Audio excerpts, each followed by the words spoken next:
Show బాగానే work out అయింది. ఎప్పుడూ వేరే భాషలోని షోని ఇక్కడికి తీసుకొచ్చి రీమేక్ చేసి హిట్ కొడుతున్న మంచువారమ్మాయి తాజాగా ఈ షోతో కూడా అదే మ్యాజిక్ క్రియేట్ చేస్తుంది. అయితే ఈ షోకి చాలా మందిని ఇన్వైట్ చేసిన లక్ష్మి స్టార్ హీరో ప్రభాస్ ని మాత్రం ఈ షోకి పిలవలేదు. అయితే దీనికి కారణం అతని బిజీ కాదు, లక్ష్మి భయం. కాకపోతే లక్ష్మి భయపడింది ప్రభాస్ కి కాదు, రాజమౌళికి.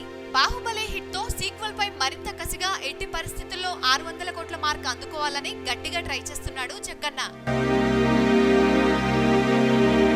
ఈ పరిస్థితుల్లో లక్ష్మి వెళ్లి షో అంటే జగ్గన్న ఫైర్ అవుతాడేమో అని భయపడి డ్రాప్ అయిందట.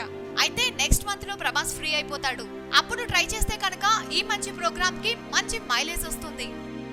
సబ్స్క్రైబ్ చేయడం మర్చిపోకండి. వీలైతే లైక్, కుదిరితే కామెంట్ పెట్టండి. ఇలాంటి ఇంట్రెస్టింగ్ బ్రేకింగ్ బిగ్ న్యూస్ మాకు తెలిసిన వెంటనే మీకు తెలియజేస్తాం. మాతో టచ్ లో ఉండండి.